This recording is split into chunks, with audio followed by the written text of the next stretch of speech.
Hello, everyone, and welcome to this Let's Talk session. It's great to have your company as always, and we've got another really informative and powerful, actually, conversation. It is obsessive compulsive disorder, or otherwise known as OCD, awareness time this week. And we guesstimate that there's about 12% of us adults across the community who live with this neuro difference. And so we're going to do a deeper dive today to talk about what actually is obsessive compulsive disorder, OCD, bust some myths along the way, and really get an insight about what this neuro difference means to us. We can think of no better guest then to be joined by Anna Wright. But I'm going to introduce Anna in a minute. But I'll just tell you about the work that we do here at Neurobox. So my name's Donna. I am always your host for these Let's Talk sessions. I have shoulder length brown hair. I'm wearing a grey Neurobox t-shirt and I've got a denim jacket on because it's kind of chilly out there. So as I say, it's wonderful to have you with us once again as we do this deeper dive into an issue that's close to many of our hearts. And we are joined today by, as I said, Anna Wright. She is the founder of Afterburn Coaching, which is a fantastic name. And she is also part of the Neurobox family because she's one of our associate awareness trainers. And I have Anna's permission to also give a visual description on her behalf.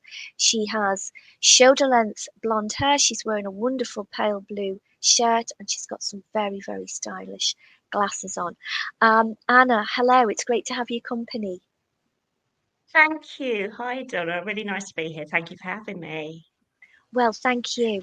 I'm really eager to start chatting. Now, before we do, we want to proceed step by step here with those folks who are listening. So, with that in mind, everyone, we're going to put a trigger warning on the conversation that we're about to have for two reasons.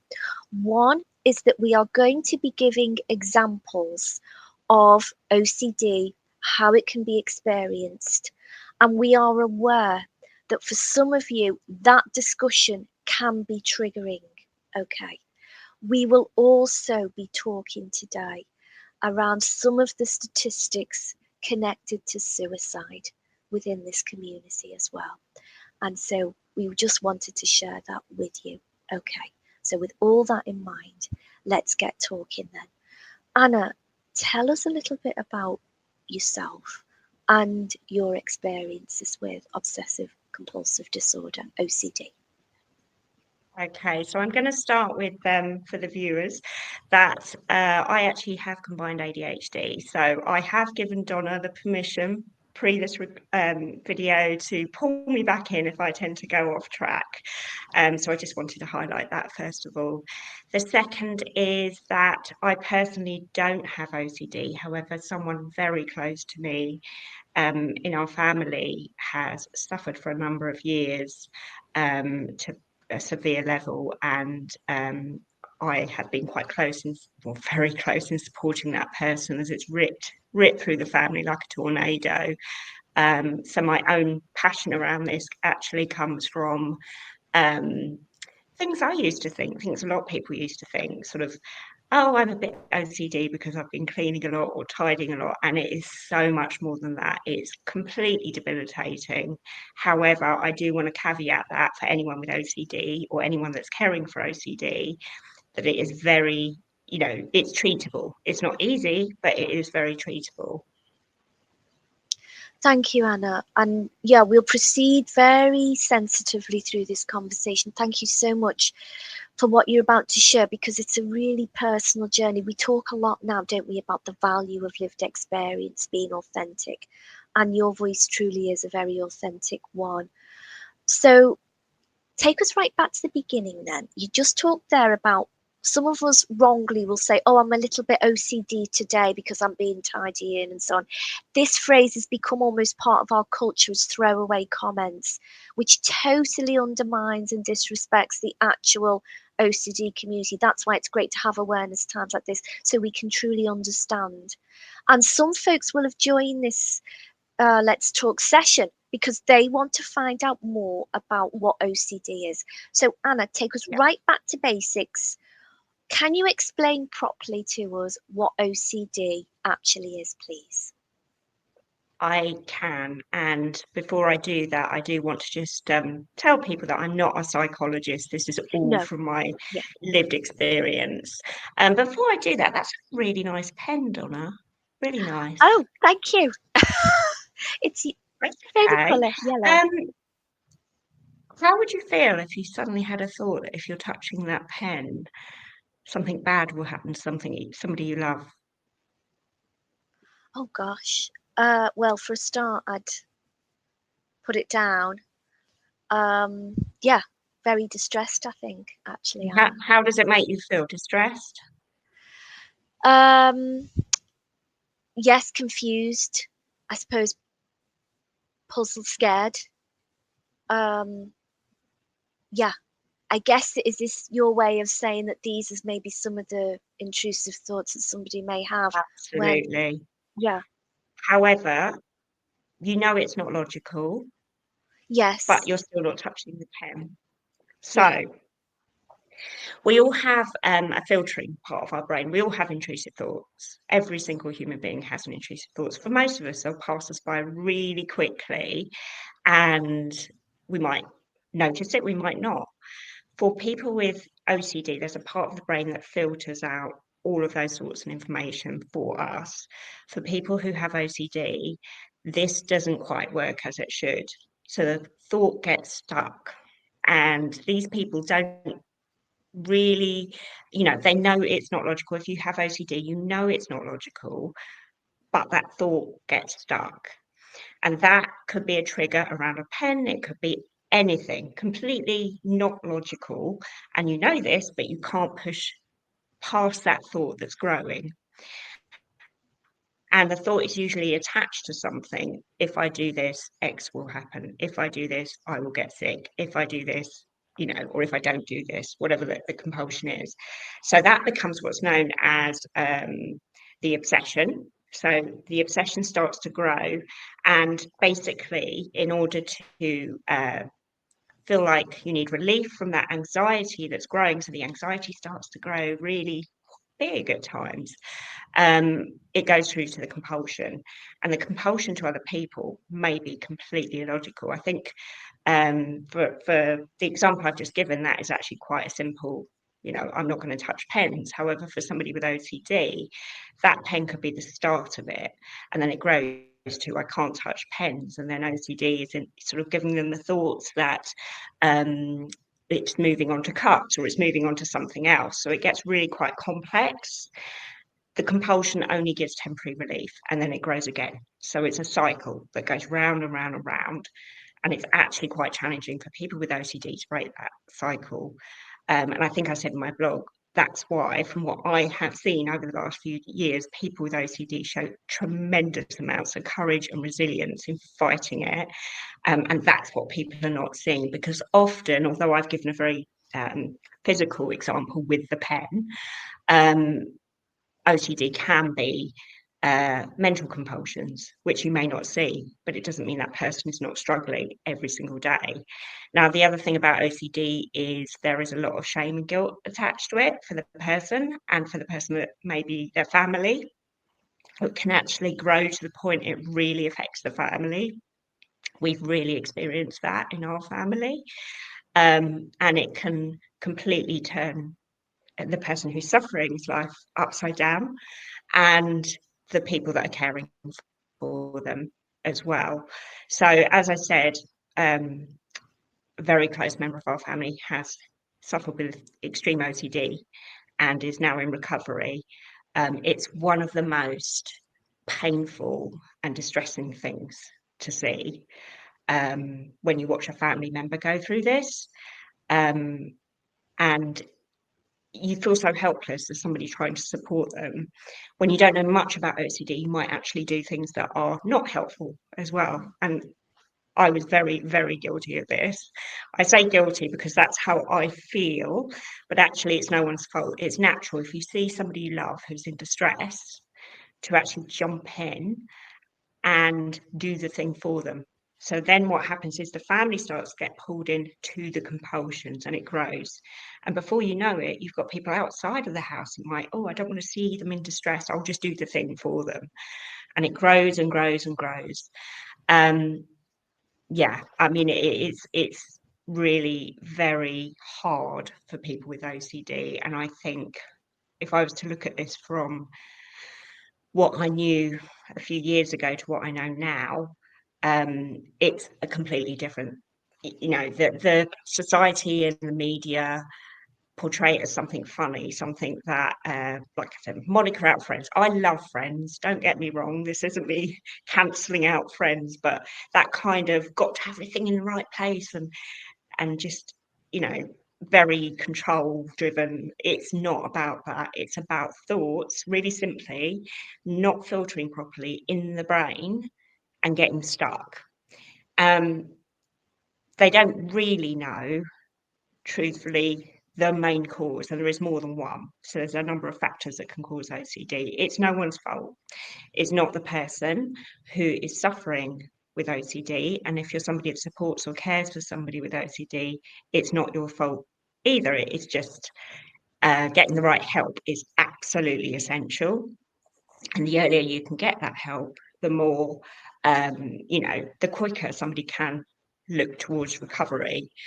Um, I think really when you look at the reasons that OCD in research is suggested, there's a few. There's genetics. So genetically, some people are more wired, as with anything else, to develop OCD if that gene is triggered. You have brain injury, or just different ways that the brain actually works. There is postpartum OCD. I have actually met someone that's had postpartum OCD, which happens because of a hormonal imbalance as well. Then you have trauma and life events can trigger it as well. And then something that unfortunately entered our life was something called pandas, which is not very well known in this country within the NHS, and parents do struggle to find help unless they're able to go privately, and even then, there's only a handful of consultants. It's quite well known in the US. There's a lot of publications, and the Pandas charity are doing an amazing job working with NHS England at the moment to try and get some guidelines together.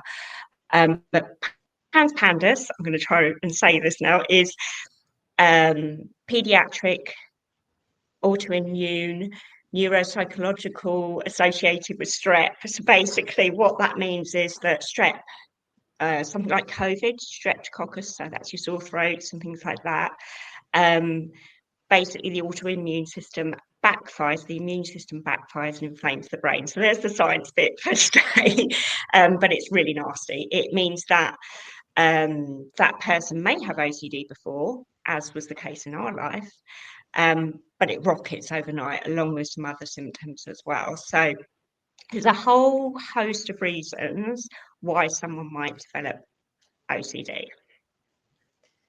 Oh, Anna, thank you so much for being so honest and insightful in that answer. It's really powerful to hear you talk in that way. And I think talking about my pen and using that as an analogy, if you like, about how that spiraling, I guess, of thinking and those processes can occur. So I've got a number of questions on the back of what you've just said. Am I right in thinking then you said about what would happen if you found out that holding the pen it would hurt somebody, and I said I'd put the pen down and I feel scared and so on. Am I right in thinking then that me just putting the pen down, if that was a thought process I started to have, that's not the end of the story, because you talked about then it might be any pen that I hold, and then you talked about maybe then it becomes held in the cup, or so is it this Yeah, escalation of like almost like a ripple effect of where these yeah, thoughts start to take us when we are yeah. having So one of these um is episodes the right word for it, do we think, one of these kind of no, no, incidents? I wouldn't say Please, it's over to episodes. you. I'd say it was a trigger, and that Trigger. trigger Okay, will thank you. derive from Yeah. something. whatever the reason is. Um, and, contamination is one of the most common types of OCD. Um, it doesn't necessarily have to be around germs. It could be the thing is contaminating the house, or the thing is contaminating my clothes. For example, another example I have heard of is, if someone cries, their tears contaminate their face. So, you can imagine that that is absolutely horrific, and it Yeah, sounds totally illogical, and that person knows it's illogical. In fact, when people talk who have OCD, if you actually sit down and talk to them, that some people will actually say it's like having, or children particularly will say it's like having a gremlin or a monster in your life, yeah, or adults would just say it's this dark cloud that's totally hanging over you all the time. So yeah, it's not an episode. It's not. It it's just the brain not filtering. But unfortunately yeah. for people with OCD, that means from the minute they wake up to the minute they go to sleep, it's with them all day, avoiding things or having to do compulsions. It's almost like you're on high alert. Well, you are on high alert all day long. So we have fight, flight, or freeze response, which basically started in caveman times, running away from saber-toothed tigers.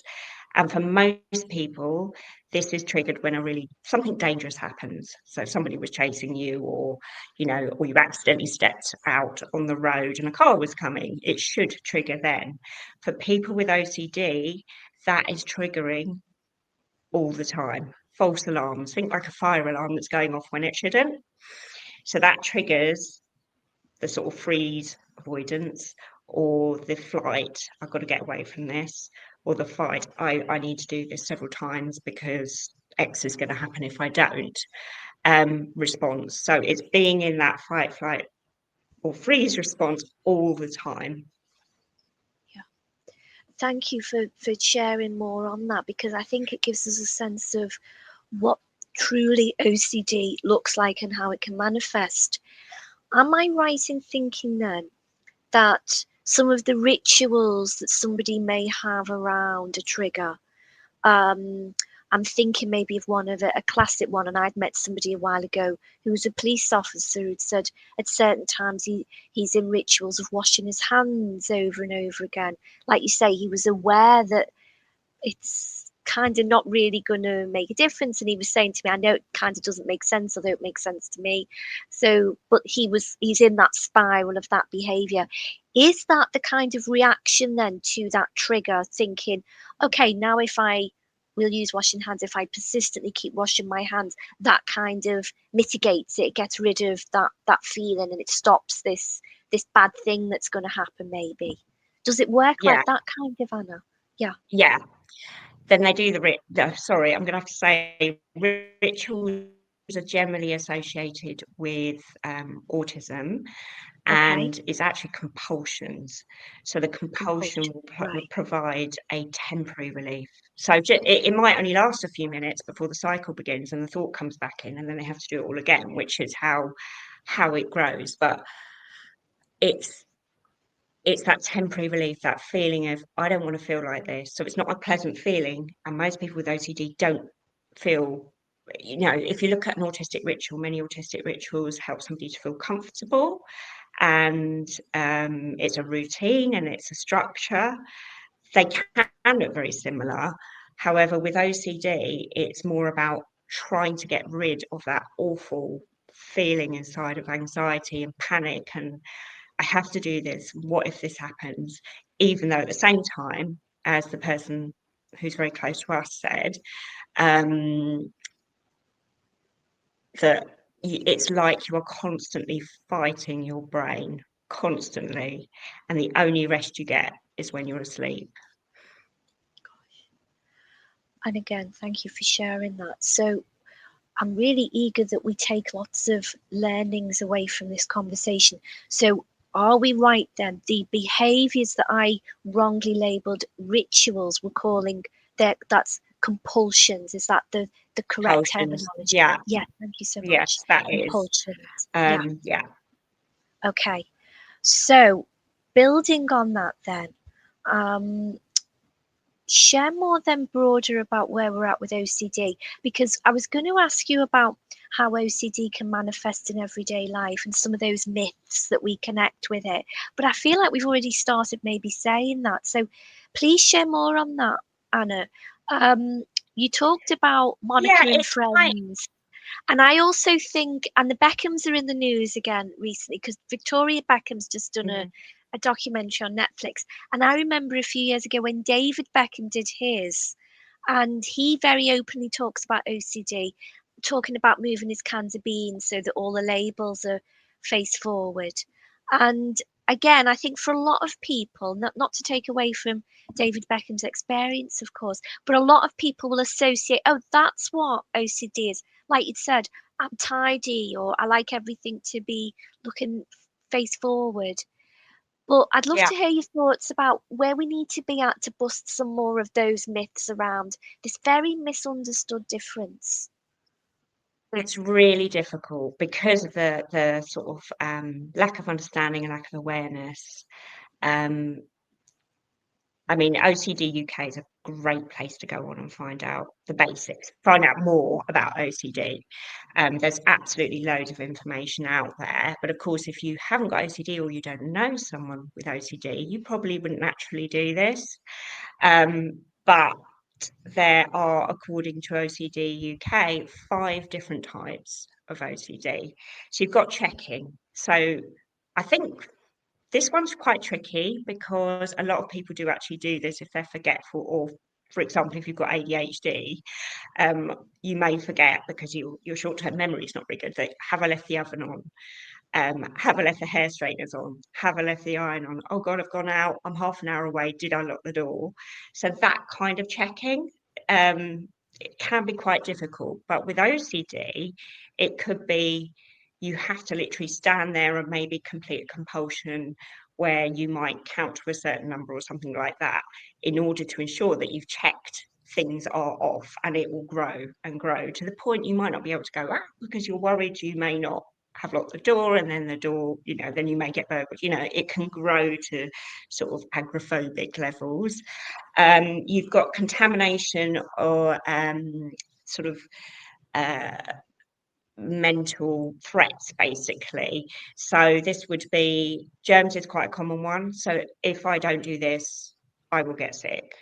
If so and so doesn't do this, they will get sick. And years ago, I heard a story about somebody with OCD, and this is quite severe, um, having to drink a bottle of mouthwash every day to make sure they didn't get sick. Now, they knew that wasn't logical and it's really bad. You can end up in hospital from things like that, obviously, but it's it's the way the brain is sort of telling them that this is the thing they need to do.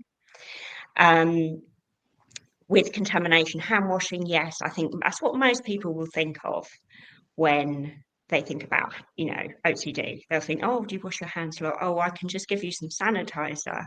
Now, for the person close in our life, people will assume it's germs when it's not. And I'm not going to disclose here what it is, No, but they will assume, oh yeah, no, I know loads of people like that because they won't touch this because they might get sick. And yes, that one did rise phenomenally in COVID times. um, you've got symmetry, so an order. This is where you have, things need to be aligned in a certain way. This one's quite tricky for any autistic individuals, because we know that most autistic individuals like things to be quite ordered. But the difference here would be for someone with OCD, it needs to be ordered or X will happen. So I'm trying to explain it really yes, thank simplistically. you. And as I said, I will caveat, I'm not a psychologist. This is all my own lived experience and research. But so Um, valuable, but it's so kind of valuable. Yeah, checking, if I don't move this cup here, something will happen, X will yeah, happen, that kind of feeling. So it's a feeling of dread and anxiety and panic and terror that if I don't do this thing, and that's the important thing there, because um, it's actually really complex within autism. When somebody with autism has OCD, sometimes to work out which bits are autistic rituals and which bits are OCD as well. Yeah. Rumination and intrusive thoughts. These can be quite disturbing. So this could be relationship OCD, moral OCD. Moral OCD could be if I don't pray every night, this will happen, bad things, or it's not something I have a lot of experience in, but I have heard firsthand how disturbing it can be, and it can go into some quite distressing and disturbing thought processes. And it's not that the person will actually do those things, but they are filled with thoughts that actually could take them to that place. So they just Yeah. end up maybe not going outside the house, maybe not talking to anyone, completely isolated, which is something that OCD will do to people if it's left untreated, is completely isolate them. And then hoarding as well. So again, quite a tricky one, because I think quite a lot of people sort of don't get rid of things just in case, but this can amount to actually extreme levels of hoarding.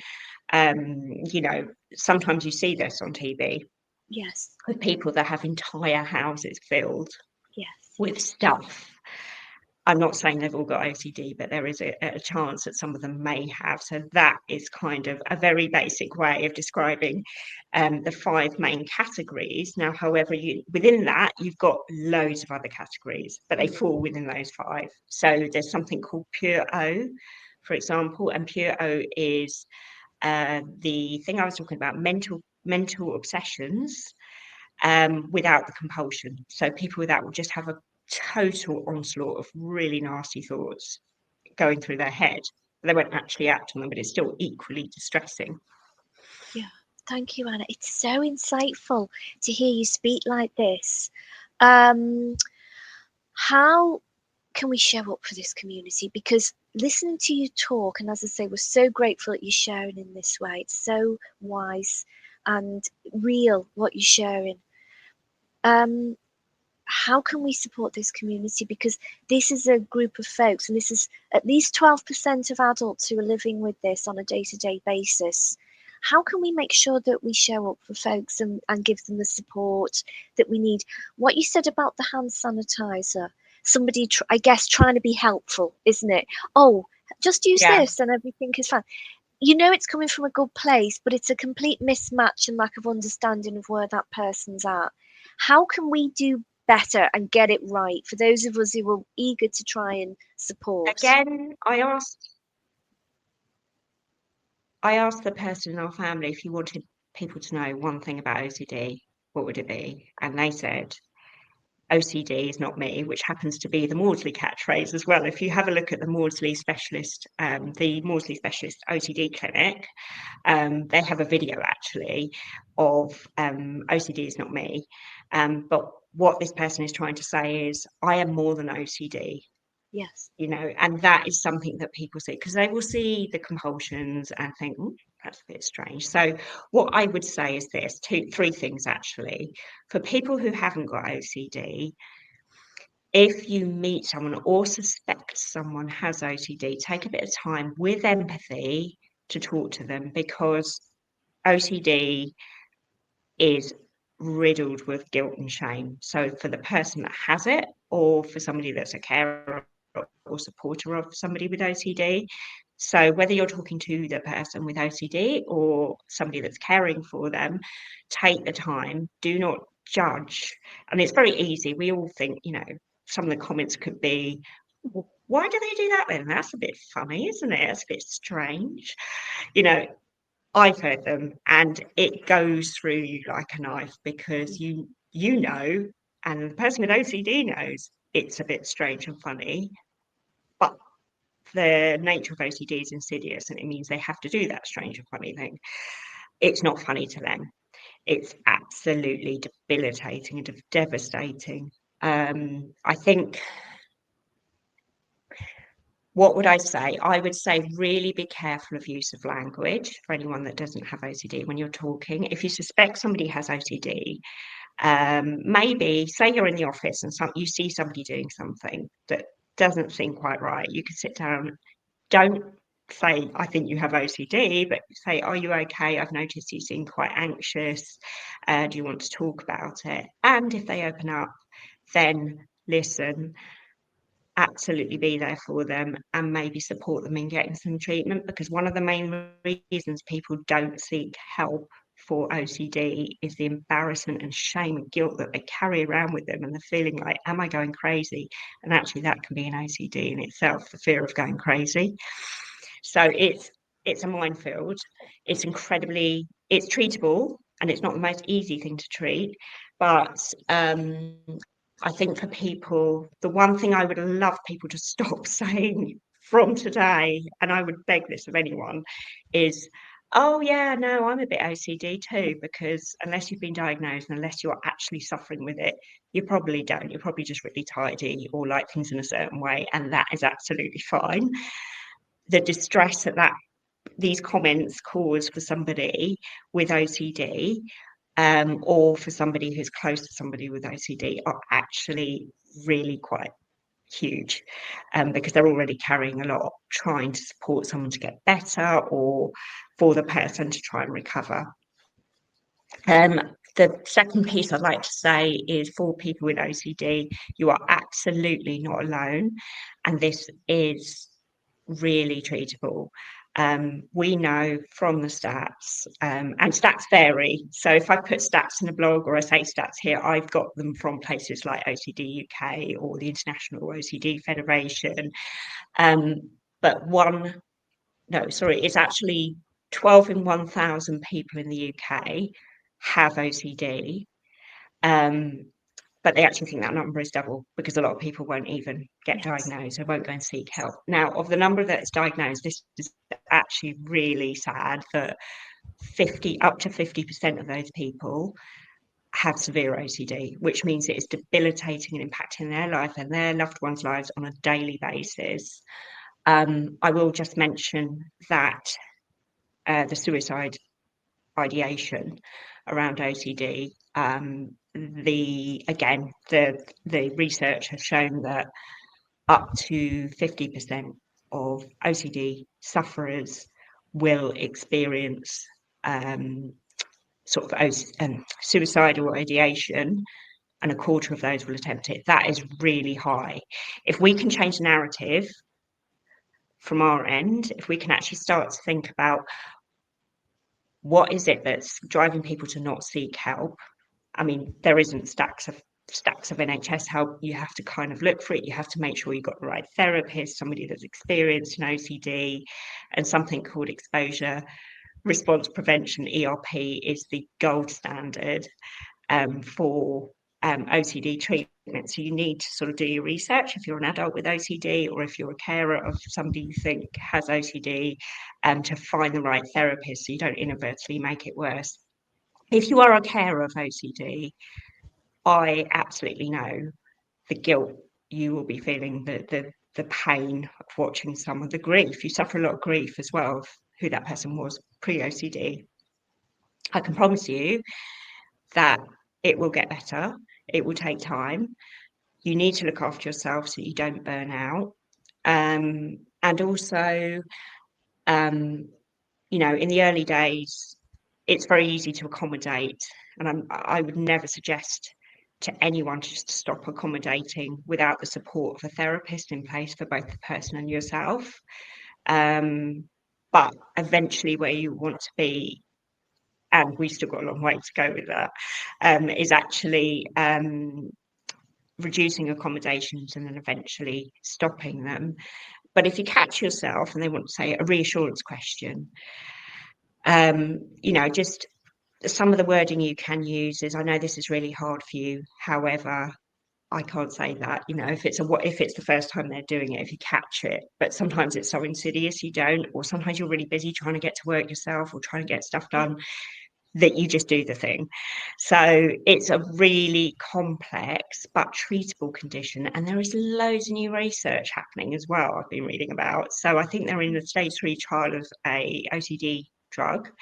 I've been reading that I think it's called RTMS, which helps the brain neurons do their thing, is actually a form of treatment as well. But again, that's all in research, but it does give hope. There is loads Yeah, of research happening around OCD every single day. So for anyone suffering with OCD, you are not alone. You absolutely can recover or learn to manage your symptoms so you can have a really fulfilling life. And for people, this is the fundamental bit. You need the right support around you. So not people that are going to judge, and that's the same for carers as well. And anyone watching this, I would really ask you to never say, and this is not blame, we've all done it, I'm a bit OCD, yeah. unless you actually are, um, because it really does cause a lot of psychological damage in the long run. Anna, I cannot thank you enough for being so courageous, so honest, using a journey that has been incredibly tough for you and your family to help others and give back and raise awareness. So thank you so much. It's truly heartfelt because I think for a lot of us, listening to you speak in these ways and sharing is really shining a light on what this community goes through. And it's great to hear that we're heading to a good place, but we're not there yet in terms of the understanding, the support, the knowledge that we need around OCD. So I'm so glad that you also shared the community that's around, like OCD UK and so on, which just leads me to say, please, Anna's already said this to everybody who's listening, you're not on your own. We wanted to give a platform here at NeuroBox to this conversation because it's really, really important to us. It sounds like we may need to revisit this one because it is huge. When we hear Anna speaking, we realise that, you know, we've all got a long way to go in terms of that understanding, getting it right, that wisdom. But Anna, you've left us in such a great place as a first steps for some of us figuring out what OCD is. And I don't know if, as we say goodbye to everyone, you just want to say some closing thoughts.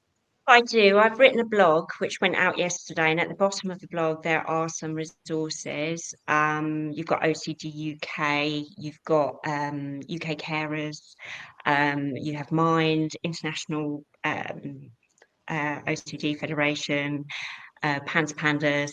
It's all on Yeah, there. Um, if you are struggling right now, please go and have a look, and please make sure you source the right kind of therapy.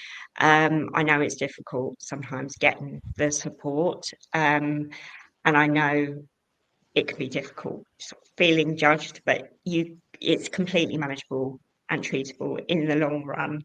Um, but it's a case of having a look. But take a look through the resources, and there's some there. If you're just interested, if you're a manager in the workplace, yeah, really important to look, because I can guarantee you've probably got someone OCD within your workplace, um, if you haven't already. And finally, for carers as well, have a look through there. It's really hard to practice self-care when you are in the depths of your loved one having OCD. It's horrendous.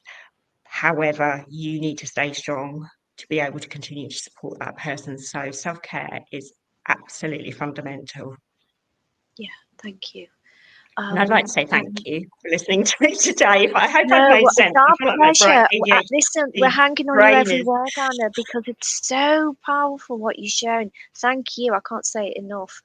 And I know you're also happy for folks. This is obviously on LinkedIn to reach out, come find you on LinkedIn, and beyond everything that Yeah, you've shared with us here today, and on that fantastic blog that you've put together as well. So yeah, that absolutely. just Not a that problem just at all. leads me to say thank you to everybody who's listening. I suspect maybe like me, guys, we've been blown away by that because if you've come to this conversation not knowing a lot about OCD, my goodness, it gives us a great understanding of the tough journey this community is often on. But I also want to balance that with the hope and the care and the love that's out there as well, which is just emanated off the screen from you, Anna, today. So thank you. And thank you, everyone, for joining us again for another very powerful Let's Talk episode. Please take care of yourself and we look forward to welcoming you next time around for another brilliant conversation. So take care and goodbye, everyone. Thank you.